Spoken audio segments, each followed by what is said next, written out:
Half yearly exams बहुत ज़्यादा पास आ चुके हैं एंड आपने पूरा साल कुछ भी नहीं पढ़ा। जितने महीने हमारे पास थे 10th की स्टार्टिंग में आपने कुछ भी नहीं पढ़ा, एक भी चैप्टर कंप्लीट नहीं किया है, लेकिन चाहते हो कि हाफ ईयरली एग्जाम में तुम्हारा एकेडमिक कमबैक हो, 95%, 100% तुम भी स्कोर करो अपने हाफ ईयरली एग्जाम में। तो आज की इस वीडियो में तुम्हें 5 पॉइंट्स बताने वाला हूं एंड इस वीडियो को देखने के बाद तुम्हें कोई भी वीडियो देखने की जरूरत नहीं है अपने एकेडमिक कमबैक के लिए, ठीक है। तो आज की इस वीडियो में 5 पॉइंट बताने वाला हूं। 5th पॉइंट जो बहुत ज्यादा इंपॉर्टेंट होने वाला है, तो इसको बिल्कुल भी मिस मत करना।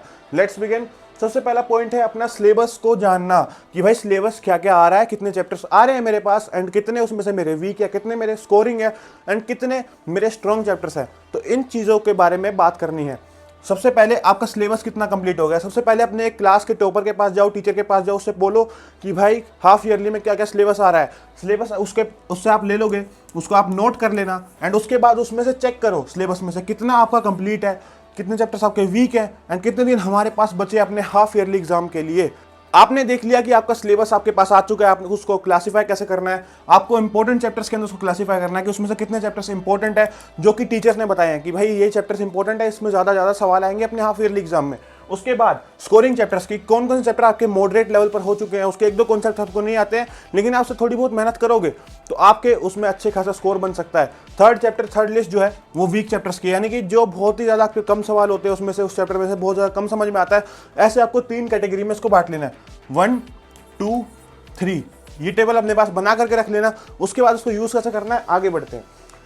नेक्स्ट पॉइंट आ जाता है वन शॉट स्ट्रैटेजी, यानी कि अब हम अगर लेक्चर देखें, भैया हमारे तो पास तो बैच है किसी भी XYZ कंपनी का बैच है, उससे हम लेक्चर देख के क्यों ना अपना सिलेबस कंप्लीट करें। You can not afford it because अभी हमारे पास टाइम बहुत ज़्यादा कम है, लेक्चर बहुत ज़्यादा टाइम कंज्यूमिंग होते हैं। वन शॉट में आपको वही कंटेंट, हालांकि उससे ज़्यादा ही कंटेंट आपको मिल जाएगा लेकिन कम टाइम में, अगर आपको जल्दी रिवीजन करनी है तो आपको लेक्चर की जगह वन शॉट पे स्विच हो जाना है। बिकॉज आप लेक्चर पे करोगे तो आपका सिलेबस ही पूरा नहीं हो पाएगा। हमारे पास टाइम बहुत ज़्यादा कम है, हमें स्मार्ट खेलना होगा।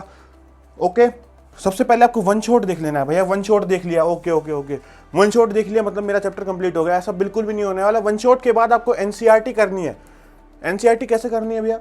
NCERT जैसे मैंने एक वन शॉट लेक्चर देखा केमिकल रिएक्शन एंड इक्वेशन का, उसके बाद मैंने वही चैप्टर NCERT में खोल लिया, उसको फटाफट से 10-15 मिनट में रीड कर लिया। उससे क्या होगा भैया, जब वन शॉट में वही चीज़ समझाई थी उसको मैं दोबारा रीड करूँगी, उससे तो टाइम वेस्ट होने वाला है। लेकिन आपका टाइम वेस्ट नहीं, उससे आपकी कॉन्सेप्चुअल क्लैरिटी बढ़ने वाली है। बताता हूँ कैसे।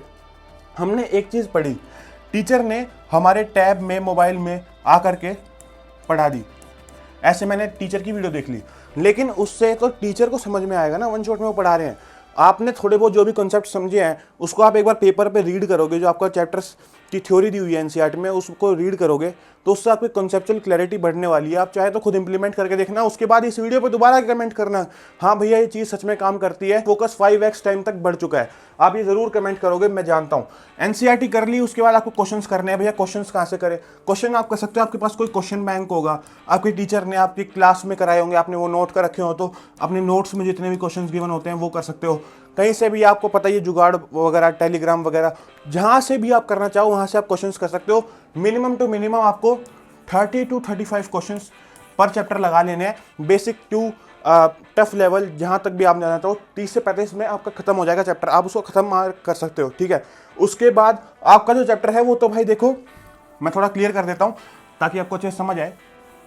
तो आपका चैप्टर जो है 1, 2 एंड 3 स्टेप्स में आपका चैप्टर कंप्लीट हो चुका है। यानी कि आपने वन शॉट देखा, NCERT रीड करी, क्वेश्चंस लगाए, आपका चैप्टर खत्म। लेकिन जो 4th स्टेप है अगर आपने वो नहीं किया तो आपका पूरी तीनों चीज़ें मिट्टी में चली जाएंगी। वो है रिवीजन। सबसे ज़्यादा इंपॉर्टेंट चीज़ रिवीजन है। बिकॉज जैसे मैंने एक चैप्टर कंप्लीट कर लिया, अब अगले संडे को मैं क्या करूँगा, इस चैप्टर को लिख लूँगा कि भाई मेरा कंप्लीट ही चैप्टर है, अब इसको रिवाइज करूंगा मैं हर संडे को। जब तक मेरा एग्जाम नहीं आ जाता है हाफ ईयरली, मैं संडे को इस चैप्टर को रिवाइज करता रहूँगा एंड ऐसे जितने चैप्टर मेरे कंप्लीट होते जाएंगे उनको मैं रिवाइज करता रहूँगा बार बार। बिकॉज हम भूल जाते हैं, आपके पास भी ये प्रॉब्लम होती होगी, मैंने एक चैप्टर कंप्लीट किया था लेकिन 1-2 महीने बाद मैं पूरा भूल चुका हूँ। वो इस वजह से होती है क्योंकि आप रिविजन नहीं करते हो। रिविजन करोगे तो आपके साथ ये प्रॉब्लम नहीं होगी। एंड अपने मकसद नहीं भूलना है भाईजान। मकसद यानी कि टारगेट आपका ये था कि मैक्सिमम सिलेबस कवरेज हो मिनिमम टाइम में, बिकॉज टाइम ही कम है एंड सिलेबस हमें फटाफट क्लियर करना है, तभी हमारे मार्क्स ज़्यादा बनेंगे हाफ ईयरली में। Next point which is smart syllabus planning. Don't study chapters randomly. हाँ, अब कोई भी रैंडम ऑर्डर में नहीं पढ़ना है कि भाई जैसे NCERT बुक है अपनी, इसमें इंडेक्स में दिया हुआ है chemical reaction and equation chapter number 1 पे, तो मैं नंबर 1 पढ़ूंगा फिर नंबर 2 पढ़ूंगा, ऐसे नहीं करना है। अब जो मैंने आपको टेबल बनवाई थी, यहाँ पर आपको याद हो तो मैंने आपको एक टेबल बनवाई थी इंपॉर्टेंट, स्कोरिंग एंड वीक, अब वो काम आएगी, उसको कैसे यूज में लेना है आपको बताता हूँ। आपको सबसे पहले इंपॉर्टेंट चैप्टर्स, आपके टीचर ने बताए होंगे कि यार ये इंपॉर्टेंट चैप्टर्स आने वाले हैं, हमारा स्कूल इस वाले चैप्टर से ज़्यादा क्वेश्चन छापने वाला है, तो आप वो पहले सबसे पहले करोगे, ठीक है। या फिर मैं आपके लिए एक लिस्ट ले आऊँगा इंपॉर्टेंट चैप्टर्स की, पूरी एक वीडियो ले आऊँगा सब्जेक्ट वाइज, आप कमेंट करके बता सकते हो मेरे को लानी है कि नहीं लानी है, आपको ज़रूरत है कि नहीं ज़रूरत है। उसके बाद आपने इंपॉर्टेंट चैप्टर्स कर लिए कि जो ज़्यादा क्वेश्चन पूछने जाने वाले हैं उस चैप्टर से। उसके बाद स्कोरिंग चैप्टर्स, नंबर 2 पे आपको करना है स्कोरिंग चैप्टर्स, यानी कि वो चैप्टर्स जो आपको आते तो हैं लेकिन उसमें थोड़ा बहुत कमी रह गई है, एक दो कॉन्सेप्ट्स नहीं आते हैं, आप उस पर थोड़ी बहुत मेहनत करोगे तो आपका अच्छा स्कोर बन जाएगा, आपको आसानी से समझ आते हैं वो चैप्टर्स। तो नंबर 2 पे वो चैप्टर्स करने हैं। नंबर 3 पे आना आपको वीक चैप्टर्स। भैया नंबर 3 पे क्यों रखा वीक चैप्टर्स को? वीक चैप्टर्स को तो नंबर 1 पे रखो, वीक चैप्टर्स को मैं नंबर 1 पे रखूंगा बोर्ड एग्जाम के लिए, हाफ ईयरली के लिए बिल्कुल भी नहीं। बताओ क्यों? क्योंकि वीक चैप्टर्स में बहुत ही ज़्यादा टाइम लगता है, बहुत ही ज़्यादा टाइम लगता है, एंड इनमें कंपैरेटिवली टाइम कम लगने वाला है। एंड हमारे पास किस चीज़ की कमी है? कमेंट करके बताओ किस चीज़ की कमी है। अभी हमारे पास टाइम की कमी है, तो टाइम की कमी है, इस वजह से पहले ये करेंगे जिससे कि हमारा ज़्यादा स्कोर बने, एंड लास्ट में अगर थोड़ा बहुत टाइम बचता है तो वीक चैप्टर्स को भी ज़रूर करेंगे, ऐसा नहीं कि वीक चैप्टर्स को छोड़ ही देंगे। Next point which is revision plus questions. One shot is not equal to preparation. जाके मैंने बताया कि भाई क्वेश्चन जो आने वाले हैं वो आपके हाफ ईयरली में क्वेश्चन ही आने वाले हैं, आपसे कोई भी यूँ नहीं पूछने वाला है कि टीचर ने कैसा पढ़ाया था वन शॉट में, या वन शॉट में किस तरीके की टी शर्ट पहनी हुई थी सर ने, वो सब नहीं पूछे जाने वाला है। अगर टीचर वन शॉट में क्वेश्चन सोल्व कर रहा है, आप देख रहे हो, तो वो जो क्वेश्चन समझ रहा है ना, वो टीचर समझ रहे हैं, आप नहीं समझ रहे हो, बिकॉज आपने सोल्व करके देखा ही नहीं है। तो इस वजह से आपको पूरे क्वेश्चंस लगाने हैं, लर्न करना है पहले। लर्न मतलब भैया याद कर लूँ, लर्न मतलब याद मत कर लो बेटा, लर्न मतलब ये जो 3 स्टेप्स बनाए थे इसको क्यूमुलेटिवली लर्न बोला जाता है, पूरे को लर्न बोला जाता है। यानी कि मैंने वो चैप्टर सीख लिया है, वन शॉट भी कर लिया, एनसीईआरटी भी कर लिया, क्वेश्चंस भी कर लिए, तो उसको लर्न माना जाता है। तो वो मैंने कर लिया है। उसके बाद आप उसको रिवाइज करते रहो, उसकी थोड़ी बहुत प्रैक्टिस करते रहो, थोड़े बहुत एमसीक्यूज हो गए, शॉर्ट आंसर टाइप हो गए, जितने भी क्वेश्चन बैंक्स में क्वेश्चंस गिवन है वो आप करते रहो, जैसे आपको टाइम मिलता रहे। अपने पीछे वाले जो भी कंप्लीट चैप्टर्स हैं उनके लिए भी वो करते रहो। उसके बाद आप एनालाइज करो मिस्टेक्स, कि भाई मैंने क्वेश्चन सोल्व किए हैं, ये मेरे कुछ आंसर्स आए हैं, अब मैंने जो इतने टाइम से मैं 1-2 हफ्ते से इसके क्वेश्चन सोल्व कर रहा हूँ, उसमें क्या क्या मेरी मिस्टेक्स हो रही है, कॉमन मिस्टेक्स हो रही है, जिनको मैं इंप्रूव कर लूँ तो वो मेरी हाफ ईयरली एग्जाम में ना होगी। तो ये आपको नोट कर लेनी है जितनी भी आपकी कॉमन मिस्टेक्स है। जैसे कि भाई मेरे को कोई केमिकल रिएक्शन याद नहीं हो रहा है, तो मैं उस केमिकल रिएक्शन को लर्न कर लूँ, उसको मैं याद कर लूँ, तो मेरा हाफ ईयरली में वो मिस्टेक नहीं होगी, ठीक है। So focus on NCERT questions, because mostly schools में, आपके हर स्कूल अलग हो सकता है, लेकिन मोस्टली स्कूल्स में एनसीईआरटी ओरिएंटेड ज़्यादा क्वेश्चंस होते हैं, वो ज़्यादा रेफरेंस बुक से नहीं पूछा जाता है, ठीक है। सेकंड नंबर पे पीवाईक्यूज, जो प्रीवियस ईयर क्वेश्चंस जो हैं अपने क्लास 10th बोर्ड के, वो आपको मिल जाएंगे, सीबीएसई की वेबसाइट पे मिलने वाले हैं, तो वहाँ से भी आप देख सकते हो। सैम्पल पेपर्स, अगर टाइम है तो सैम्पल पेपर्स मैं ज़्यादा को सजेस्ट नहीं करूँगा, उनके लिए जिनके पास अभी ही सिलेबस कुछ ज़्यादा हो रखा है एंड टाइम बहुत ज़्यादा है, सैम्पल पेपर्स कर सकते हो, ताकि आप लोग तो 500 आउट ऑफ, मतलब जितने फुल मार्क्स हैं आपके, वो फुल मार्क्स स्कोर कर सकते हो। एंड साथ ही में योर मिस्टेक्स, जो कि मैंने आपको बताया कि एक मिस्टेक्स का फोल्डर बना लो, एक पेज पे लिख लो कि मेरी कॉमन मिस्टेक्स क्या हो रही है, एंड पेपर में जाने से पहले उनको फिक्स जरूर कर लेना। Next point which is the most important point of the slide, जैसे कि मैंने आपको स्टार्टिंग में बताया था कि लास्ट के जब 2 से 3 दिन बचे, जब पेपर बहुत ही ज़्यादा करीब आ चुका है भैया, अब क्या करें, अब क्या करना है, अब मैं काम करता हूँ, मेरे ज़्यादातर जो स्कोरिंग चैप्टर्स थे और इंपॉर्टेंट चैप्टर्स थे वो हो चुके हैं, अब एक मैं नया वीक चैप्टर उठा लेता हूँ। ऐसा बिल्कुल ही मत करना, हर साल लोग ये करते हैं एंड बहुत ज़्यादा ब्लंडर होता है वो। सबसे पहले जान लेते हैं आपको क्या क्या नहीं करना है, उसके बाद देखेंगे क्या क्या करना है हमें।